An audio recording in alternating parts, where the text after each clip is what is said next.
There's this strange thing about being seen online. People can know your face, your voice, your laugh, your name, even your worst moments, without really knowing you at all. Creative media asks people to be visible. Sometimes visibility becomes a currency. Sometimes it becomes a performance, and sometimes it becomes exhausting. I keep thinking about that while making this film. About who gets the space to openly exist in media, who gets reduced to labels, who gets watched differently, and what it means to build an identity while an audience is watching you. That's what led me to Bree Tomasel. Not just because Bree exists publicly, but because she exists publicly in a way that seems unusually honest. Funny, sometimes messy, vulnerable, unfiltered in the way that the internet doesn't always reward you. At its core, this documentary is about voice and representation and allowing people to define themselves on their own terms. So I made my way from Hamilton to NZME in Auckland to chat with her. And after an eye-opening and heartwarming conversation, I was shown around the ZM office and studio, where she broadcast her drive home show with co-host Clint, once again going above and beyond for the benefit of others. Oh, that was nice. We're going to get our period at the same time now because we're synced up. I just clocked mine off, thankfully. Oh, me too. Whoa.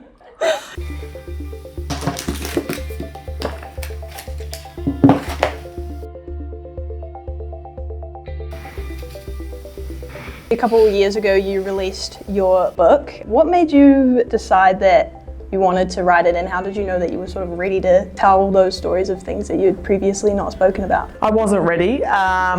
Wasn't ready to write a book.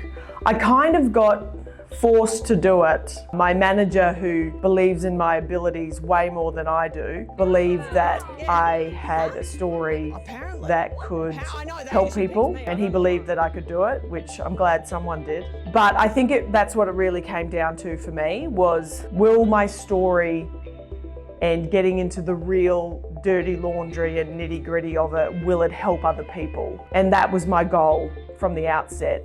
I hope that it did that. Even if it's one person, then I achieved what I set out to do.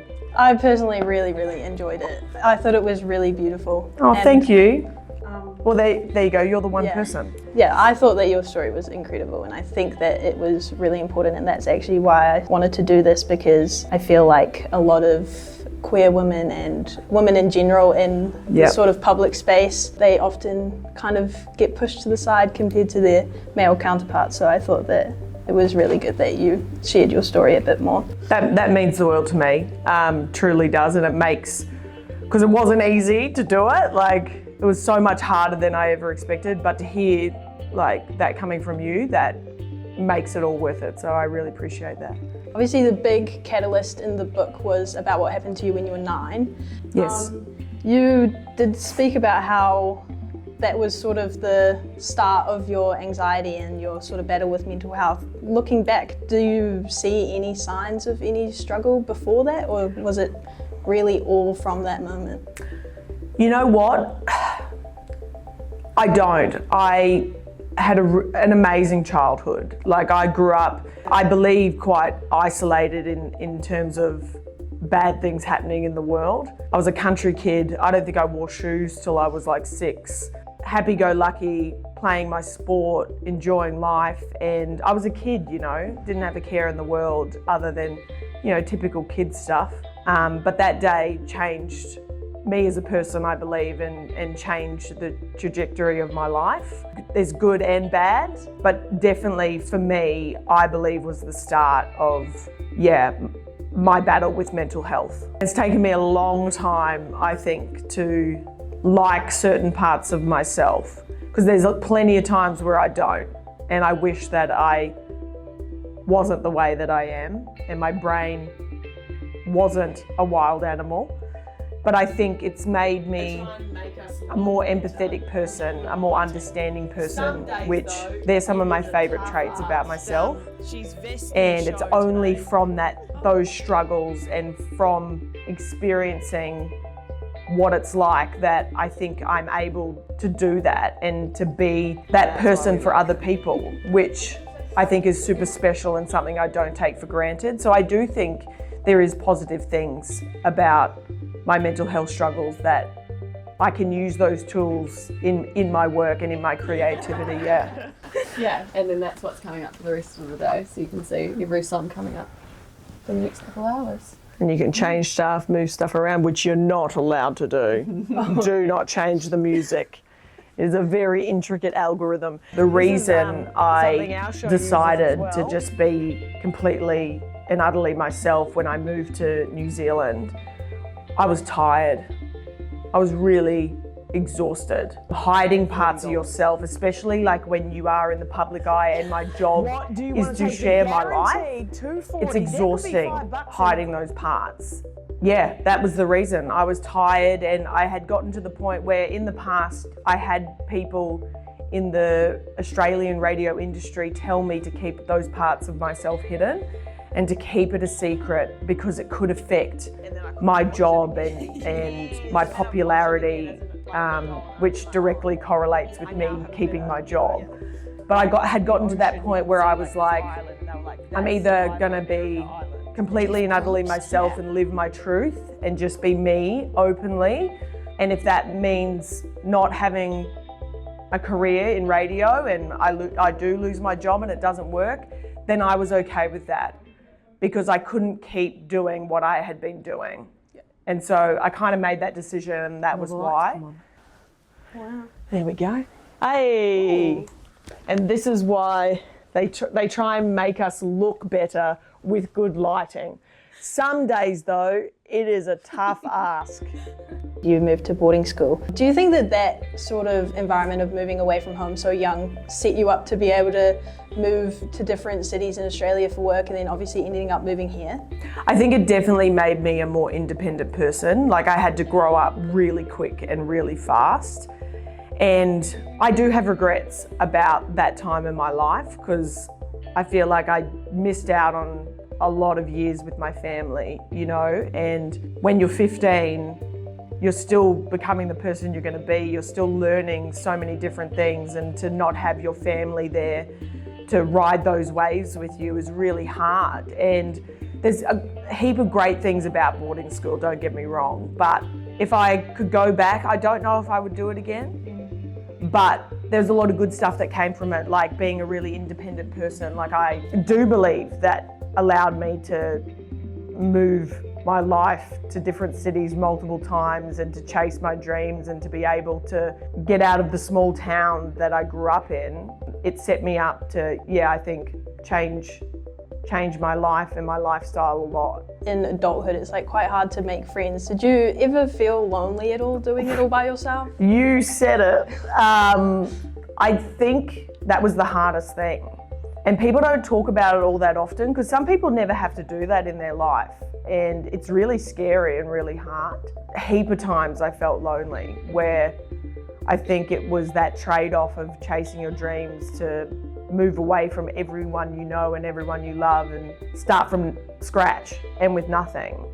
And it is a really lonely lifestyle, you know, and it takes time to like connect with people and to find new friends and to build those connections. So incredibly difficult and incredibly lonely throughout my 20s when I was moving from place to place. Yeah, I never got over it. No, I don't think so. I've lived in New Zealand now for 8 years nearly, and I think at about maybe year 4 or 5, I started to feel really settled. And I had built those connections and made those friends, but for years it's a very lonely existence, you know, where you do feel like you're on your own. Like when I moved to New Zealand, like I had nothing and no one. Like that, yeah. That's the hot topic. That is the hot topic.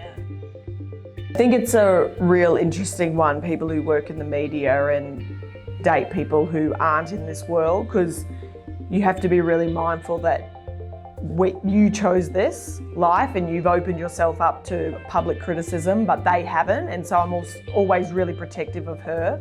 But she's so supportive of me, and she knows that this is my job and this is what, you know, I do for a living.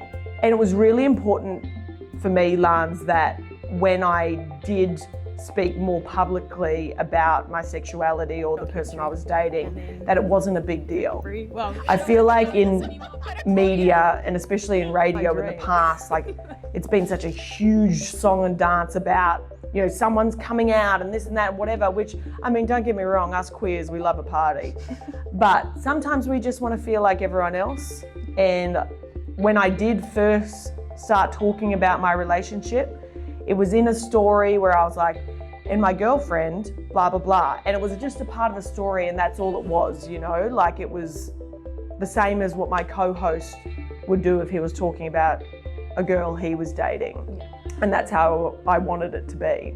Recently, I got engaged to my partner. We announced that we were having a baby. Yeah, congratulations, by the way. Thank you very much. It's, why not do it all at once, you know?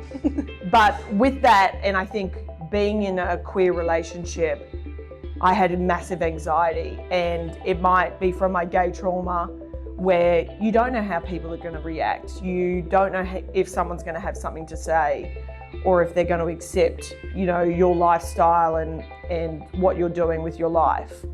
I think queer people, we face discrimination, even if it's a tiny little thing, every day of our lives, you know, and I think over the years it's gotten way better.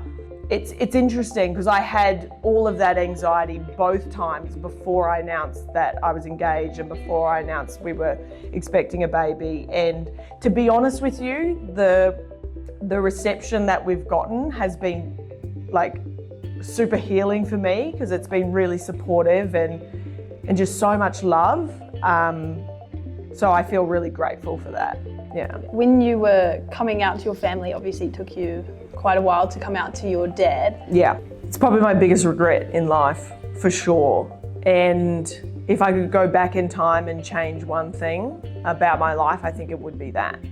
Do I wish I had said something and had the courage to do that? Or do I wish my dad had have come to me and made me feel like it was okay? I mean, that's a hard question to answer. I feel like if I could choose, I wish that my dad had have made me feel like it was all okay and that I was loved and it didn't change anything. But if I couldn't have that, I do wish I had the courage to do it earlier, because I think looking back on it, keeping that secret for so long, parts of my soul died in that process, you know? And I think I would have rather braved the storm and dealt with it up front than suffer for so many years. So I think I 100% would love to go back and change that. So your dad, he is obviously Italian and your grandparents moved to Australia. Yes. Do you think that your grandparents' immigration affected you in any particular way? I've never even thought about this, but I think growing up, it was just so normal to me to have like a nan and a pa, which was my Aussie grandparents, and then to have my nonna and my nunu. Like, I feel like I grew up with two different cultures. Because like, even though my Italian grandparents and my dad's family migrated to Australia, they were still very Italian. Like, when my nonna would speak, she'd speak in half Italian, half English. So yeah, I definitely feel like it changed different parts of me, and that those Italian parts are still very strong. Dad's family had nothing. They literally got on a ship in Italy with one trunk, and we still have it to this day. It's this wooden trunk, and each had a suitcase, and that's all they had. And they moved their entire lives to have a better life for their family. That was the whole point. And so I think that hard work ethic was instilled in my father from a very young age. He's a farmer, and we all know farmers work their arse off. Dad. And I've never ever seen my dad have a day off. He's worked his body into the ground. Like, he's had 2 knee replacements, a hip replacement. You know, like, that is the definition. Like, you can't get harder working than that. Yeah, I think that's been instilled in me from a very young age, that you have to work super hard if you want something. And I guess it means more too when you put so much time and effort and hard work into something to achieve your goal. I think it's a very incredible feeling when you do get there. There's a 40% chance it's already raining. Have you had an I've made it moment? I don't think so. No? I don't think so, and I think it's because I never allow myself, which is something that I'm working on. I want to get better at, but I think, one, I've got really bad imposter syndrome, so I never feel like I'm good enough or I've done an amazing job. It's very rare that I feel like that. But yeah, I'm always striving for the next thing, which I hope one day I am better at being in the moment and actually taking it all in and be like, I can't believe I've done that. To be honest, I do have little like pockets of that, like where I'll be on set of Celebrity Treasure Island. Quarter pounder, I don't even know her.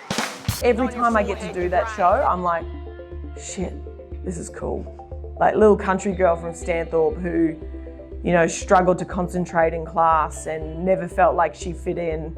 And here I am filming a primetime TV show. Like, I pinch myself all the time. But yeah, never a I've made it moment, because I feel like I'm always like, what can I do next? How can I grow? How can I be better? Would you say that Celebrity Treasure Island is like what you're proudest of? No, I feel like there's so many things I'm proud of. And it's so interesting, like I have not thought about this in years, but even you asking the question, like, what are you proud of? I'm proud of so much. But I think the main thing I'm proud of is, like, I'm proud of my relationship with my partner and that I get to be with such a beautiful person and I'm living openly as myself. I think that's what I'm most proud of, yeah. I feel like all these different things are different parts of me, and all those different things I used to struggle with, but now I feel like are my superpowers. You know, I'm a voice for different communities and I feel like it is my job to be that representation, and I feel really humbled by it that I get to do that and be that person for someone, hopefully. So yeah, absolutely. I do feel like all these different things do intersect and make me who I am. One piece of advice that you would give someone who knows your story, maybe even your younger self, what piece of advice would you give them? Big question, but I feel like an answer comes to mind straight away. I think for me, things didn't truly start to click until I had the courage to live authentically as myself, as wanky as that sounds. But when I got to that point, I think everything started to fall into place, and people just want authenticity, and no one else can be you better than you. And so be proud of who you are. Angels, come on. Chase your strengths and trust yourself, believe in yourself. And I think that's the key. Yeah, that was awesome.